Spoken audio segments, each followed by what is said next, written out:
Welcome to the Zen Studies Podcast. I'm Domyo Burke, a Soto Zen priest and teacher. Thanks to new supporting members of the podcast, John Miquel from Nyon in Switzerland, Mark from Granbury, Texas, Kelvin from Hove in the UK, and Max from Kyiv in Ukraine. Max, we hope you are safe and well. This is part 2 of my discussion about being the only Buddhist in your family. If you're an adult convert to Buddhism, this is likely to be your situation. Even if you were raised in a Buddhist family, you might find that you're the only person in your family actively studying or practicing. In the first episode on this topic, I talked about the challenges and tensions that often arise when you're the only Buddhist in your family. And I started sharing 6 ways I recommend for creating a little more harmony between your spiritual practice and your family relationships. And I talked about the first 2 of these ways: thoughtful explanation when or if you have an opening, and normalizing your Buddhist community whenever you can.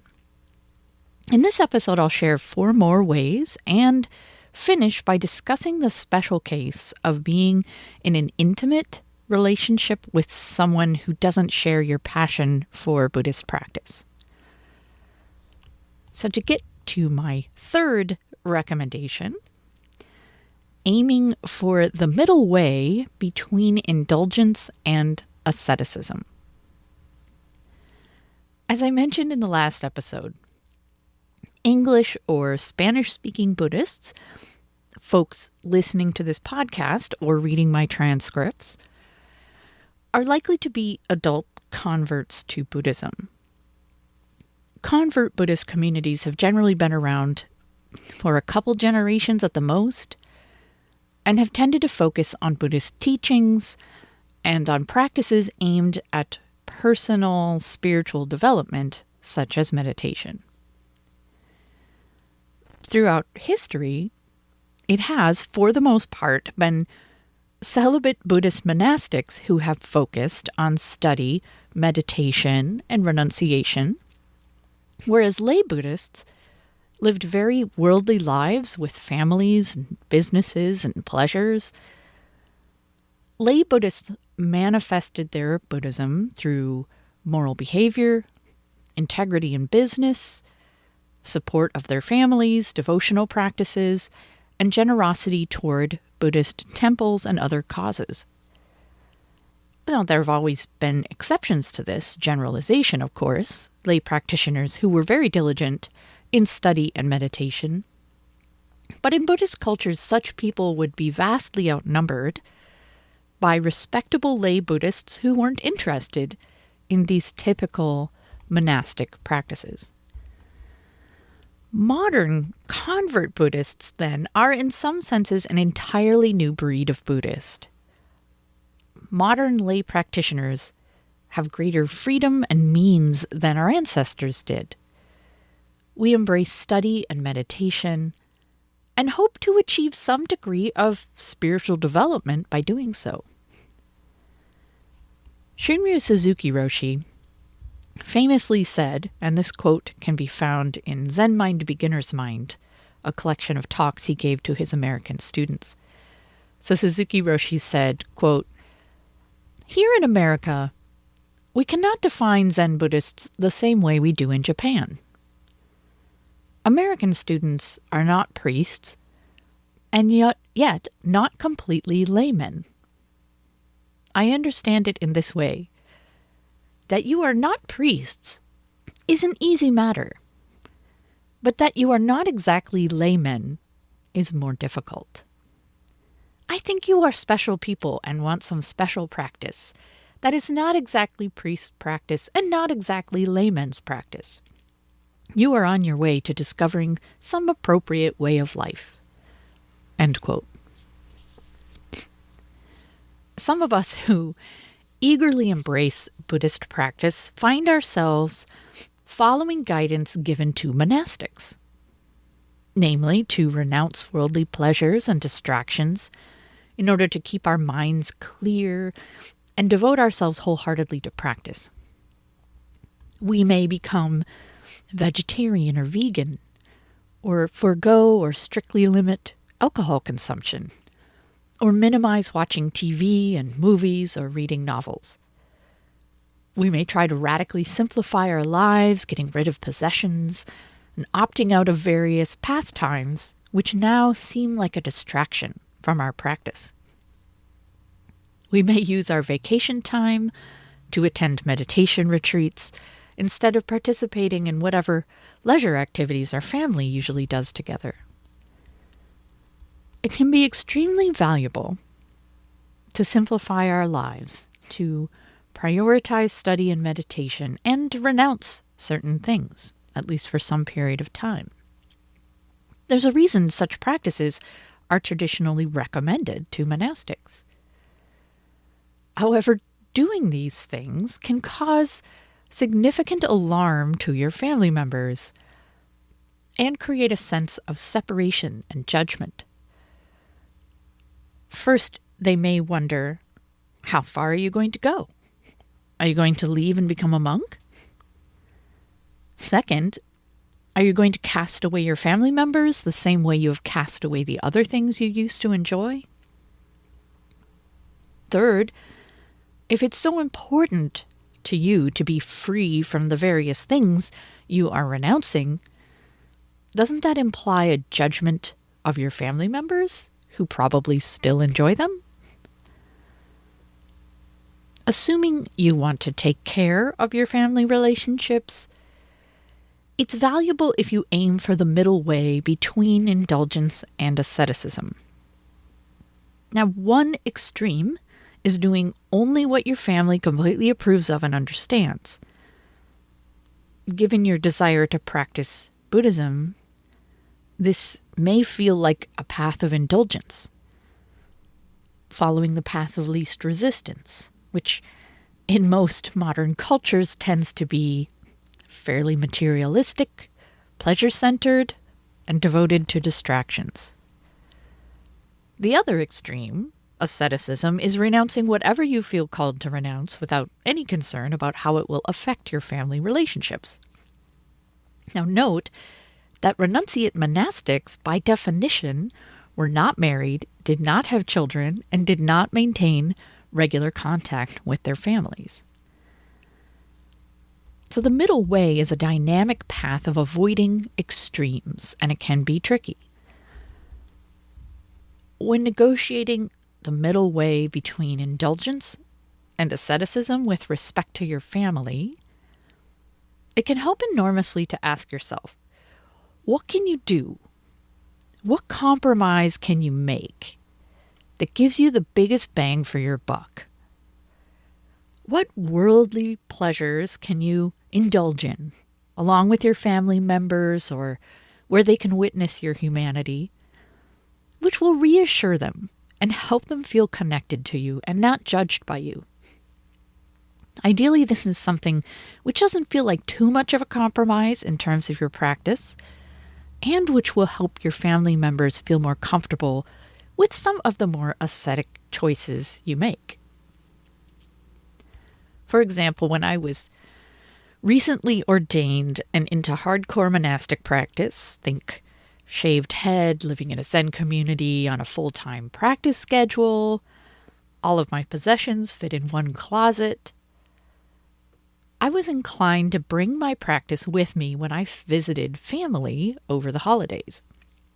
I wore Zen clothes and meditated every day and read Zen texts instead of novels. It must have been quite a lot for my poor family to take. At one point, though, I decided to compromise my strict interpretation of the precept on not becoming intoxicated, not an interpretation I follow anymore, and I decided to go ahead and have a beer with my parents. As I watched the relief and joy on their faces, as they watched me settle down and be a little human for a while, I made a mental note that it doesn't necessarily take much to reassure our loved ones. It can go a long way if you spend some focused time with them. Act silly. Relax and enjoy yourself once in a while. Or make a gesture that proves you're not overly attached to your own purity. So my fourth recommendation is making changes gently. Whether you're tempted to revamp your life or radically alter your behavior overnight based on your practice is probably dependent on your personality. You may not want to do this or be capable of it, in which case this recommendation isn't particularly relevant for you. Others of us, though, are thrilled with the way practice starts helping us change. We can't wait to stop participating in a dysfunctional behavioral dance with a family member. We can't wait to embrace stillness and silence instead of distracting ourselves with music and television. We can't wait to rely on our own inner strength instead of running to others for reassurance. The good thing is, many of the ways practice helps us change are positive and will be welcomed by family members if they even notice. Sometimes, though, the changes in our behavior are disorienting for our family members. Remember, foremost in their minds, as I discussed in the last episode, is most likely the question, how is this going to affect our relationship? Most of us end up in predictable patterns of interaction with our family members, for better or worse. We count on others to behave in a certain way, to respond in a certain way, to be interested in certain things, and they count on us to be fairly predictable too. Some of our predictable behavioral interactions with our loved ones may be dysfunctional, like arguing with them, trying to please them, asking for their permission for everything, or trying to control them. When we stop playing our part, the other person may wonder whether we still care about them, or whether we're going to change in other ways that will threaten our relationship with them. Or they may find themselves performing their half of the dysfunctional dance by themselves and feel awkward or embarrassed. As practice changes us, it helps to have patience and compassion for our family members. Ideally, our family members' opinions or negative reactions don't prevent us from making changes, but there are some ways for us to make changes gently, with sensitivity to how our behavior may affect others. Perhaps we implement changes gradually, or as I described above, find small ways to reassure our family members. We can also try to be subtle about changing, to quietly explore a change on our own instead of making grand pronouncements about how we've now seen the light. Try to remember that familial resistance to or judgments about your changes can sometimes be a sign that they care about their relationship with you and are simply uncomfortable with changes in it, for better or worse. The fifth way to increase harmony in your relationships with non-Buddhist family members is to make sure your practice applies to your relationships. You know your practice is working when you are becoming a better partner, child, parent, sibling, etc. Relationships are an incredibly rich area for practice. They give us the opportunity to work on patience and generosity, kindness, compassion, equanimity, giving up self-attachment, just to name a few things. Traditional Buddhist teachings and practices tend to focus on an individual's path of self-development. It was understood that spiritual liberation, giving up self-centered desire, refraining from I, me, and my making, seeing the emptiness of self, that all of this would naturally make someone less of a creep in whatever relationships they had. But explicit teachings on using relationships for practice are rare. Instead, monastics were advised to leave behind their family relationships in order to focus completely on study and meditation. It's not surprising, then, that modern lay Buddhist practitioners sometimes feel family as an extra burden or a distraction from the real practice. Fortunately, the reason monastics were advised to leave family behind is the exact same reason relationship practice is so valuable. That is, relationships bring out the worst in you. A Zen teacher told me this once, and I never forgot it. She wasn't recommending I avoid relationships. Quite the opposite. She was pointing out a truth about relationships that means they are a godsend for diligent practitioners. There's a saying in Zen, it's easy to be enlightened off on a mountaintop. In other words, we can easily delude ourselves into imagining we've progressed pretty far along the spiritual path, as long as there aren't any other people around to upset us. The fact is, there's nothing like a human relationship to challenge our practice, especially a long-term, not necessarily by choice relationship like that with a family member. Despite years of study and meditation, relationships can easily arouse in us feelings of anger, frustration, judgment, stinginess, attachment, competitiveness, self-pity, resentment, longing, hurt, and impatience. None of these feelings are pleasant or beneficial in and of themselves, but it's good that we're aware they are still within us. If our practice increases the amount of kindness and patience we bring to our family relationships, we can be sure that this is real progress. If we get a little better at listening or letting others be themselves, if we're capable of a little more trust and intimacy, this is a sign that we're getting closer to our true nature. And our behavior isn't just a sign. Actively working on improving our relationships teaches us about self-attachment, dukkha, and many other aspects of the Dharma.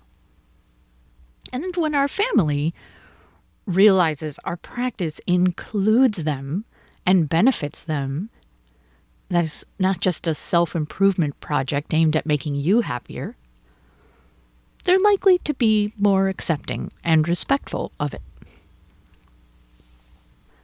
Finally, tension between our Buddhist practice and our family may be relieved somewhat if we can manage to give up our need for them to understand and approve. This can be tough.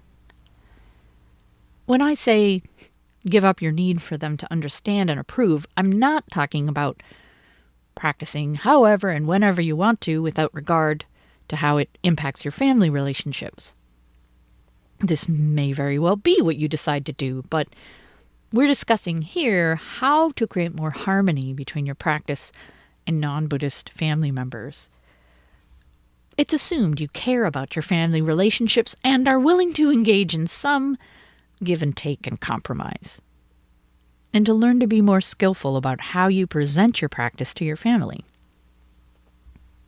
Given a foundation of love and respect and patience, what does it mean to give up your need for your family's understanding and approval? First, it helps to acknowledge that almost all of us would like the understanding and approval of our families.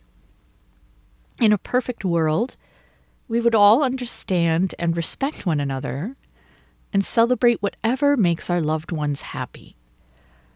Our families would be intrigued by our Buddhist practice and impressed by how hard we work at it.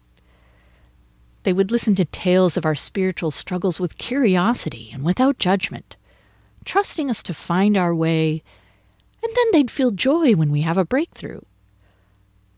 They would understand that we spend time apart from them at retreats or Sangha events only because this practice fills our hearts and brings more meaning to our life. Alas, this is not a perfect world.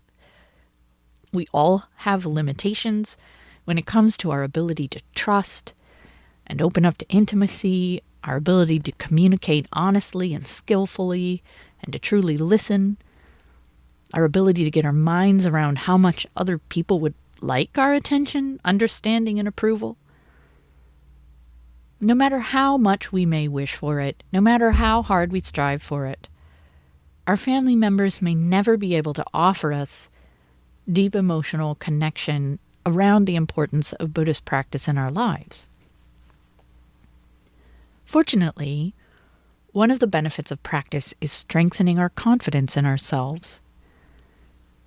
As we study the self and thereby see through many of our illusions about it, we recognize we can only do our best. As long as we're doing our best, there is no need for apology for or insecurity about who we are. We've made the choice to practice Buddhism, and it is an important part of our lives. It would be nice to have familial understanding and support, but we don't need it.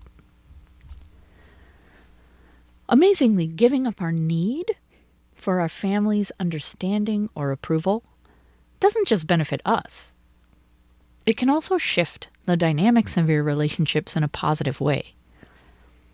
Sometimes the resistance of our family members is exacerbated by our subtle or not so subtle pressure on them to approve, or by our obvious disappointment with them.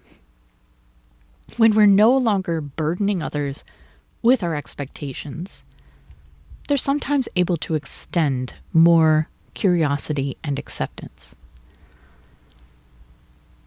So that brings me to the intimate partnership piece. So the impacts of our Buddhist practice on our intimate partnerships with non-Buddhists, or people who don't share our passion for practice, are dependent on the same three things that influence other familial relationships. That is, the person's own spiritual life, how involved we are with Buddhism, and how we negotiate the impacts of our practice on our relationship. Let's say, though, that you've already negotiated the stuff we've already talked about. When given an opening, you've carefully explained your Buddhist practice in terms that make sense to your partner. You've normalized your Sangha community and fellow practitioners as much as possible. You partake joyfully in certain pleasures of lay life to reassure them that you're not judging them or headed into a life of joyless, uptight asceticism. You've applied practice changes to your life gently so as not to create too much alarm, but also push the envelope of comfort so you can be authentic. You're careful to extend practice to your relationship so you become a better partner. And you've let go of the need for them to approve or understand. Even if you've done all of these things, issues may still arise within an intimate partnership between someone who's really serious about Buddhist practice and someone who isn't. Honestly, deep practice can be challenging for intimate relationships. There's no research on this subject that I know of, and people split up all the time for other reasons. But it isn't uncommon for intimate relationships to end a year or 2 or 3 after one or both of the people gets really involved with Buddhist practice. Now, what does really involved mean in this context? It usually means lots of time spent in formal practice, and that your practice is quite visible to your partner and to others. It also, perhaps more importantly, means there is an intensity to your aspiration to uncover the truth, to wake up to reality, to liberate yourself from your karma. Fundamentally, the issues that arise within intimate partnerships due to Buddhist practice boil down to change. Practice changes you. Generally speaking, this change is for the better, but it's still change, and a relationship established with certain parameters and expectations may not be able to grow or adapt to meet new ones. Or you and your partner may decide it's not worth making it do so. So here are some of the ways practice may change you, leading to tension within an intimate partnership. Changing desires. Changing interests and priorities in terms of the way you want to spend your time, energy, and resources. For example, maybe previously your preoccupation was planning your next vacation or designing your house remodel, but now you're thinking you'd like to go on a week-long silent retreat in order to see if you can awaken to emptiness. Changing habit patterns. Partners get used to one another, adapt to one another, rely on one another to be predictable, for better or worse. Some partners share addictions or less than healthy habits like indulging anger, criticizing others, passive aggressiveness or quarreling, spending lots of time on distractions or breaking precepts. Ironically, greater equanimity or self-discipline can be read by a partner as emotional withdrawal. At the very least, a couple may find they have less in common as one person is significantly changed by practice. Less dependence. Often, before we turn the light of practice toward our lives, we've ended up in relationships that serve our emotional and psychological needs for acceptance, reassurance, safety, protection from loneliness, etc. For many of us, the love of an intimate partner was our first experience of feeling like we're okay, lovable, acceptable, connected. And we've continued to turn toward intimate relationships to fill those needs. But over time and practice, we may learn to meet those needs through our relationship to our deeper self or to the universe itself. And we don't need our intimate partner in the same way anymore. This is a very tricky change to navigate. It may alarm our partner. Maybe they still need us that way. Or as we become less dependent, we may find the relationship is no longer worth what is required to maintain it. Negotiating periods of doubt, despair, not knowing. The path of deep practice involves questioning everything in our lives. It's not always easy or pleasant to challenge our assumptions, examine our negative karma, or let go of the narrative about ourselves and our lives. At certain points, we may feel called to let go completely, not knowing who or what we are going to be in the end. This is disorienting to the practitioner, but also to their partner. A partner may become concerned about us, or they may conclude that our practice is actually a harmful thing. In addition, we may feel the need to hold it together for the sake of our partner, adding stress to our process. And then changing sense of self. In deep transformative Buddhist practice, we allow ourselves to be changed down to our core. It's possible to see the whole world in a new way. And who knows where our particular relationships are going to fit into that. Negotiating all of this practice-related change within an intimate partnership can be difficult, which is why it can be easier to get into an intimate relationship after the transformative years of practice. Buddhist practice is perfectly compatible with intimate relationships, but the period of change and growth can be rough on existing ones sometimes. However, finding a way to practice and maintain our intimate partnership is a matter of commitment. You can transform within an existing relationship if both people are deeply committed to it no matter what. I left my first marriage to practice, and I'm not proud of it. It was selfish. I was impatient. If we had stayed together, it would have required much more compromise. But I think in the end, I could have walked the path of practice wholeheartedly and experienced the same transformation within the relationship. In trying to stay true to an existing relationship, it can help simply to be aware of all the potential issues that can arise when one or both partners are opening up to being transformed by Buddhist practice. It also helps to cultivate patience with your partner when they get unnerved, alarmed, worried, or resentful.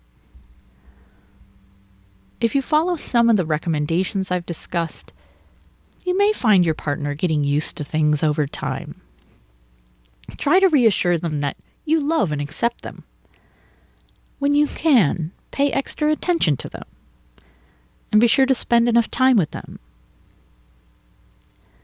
Even as practice is changing you and your relationship to the world, try to view your commitment to your intimate partnership as non-negotiable, like your relationship to your kids or parents or other aspects of your life which aren't going to change fundamentally regardless of what happens in your practice.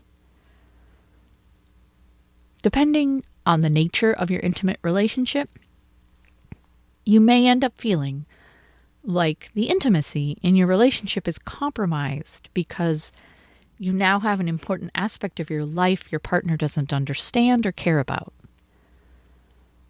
When this is the case, it can be helpful to remember that in Buddhism we view all beings as having Buddha nature and as being on their own spiritual journey. You may be in a different place on your journey than your partner, or their path may look very different. But respect for their Buddha nature can help your relationship and your practice. Trust that awakening, liberation, enlightenment, etc., is perfectly compatible with a loving, intimate, committed relationship. Just one that is based on choice and not need on your part. So that's it for today. I'll be back soon with a new episode. Thanks for listening.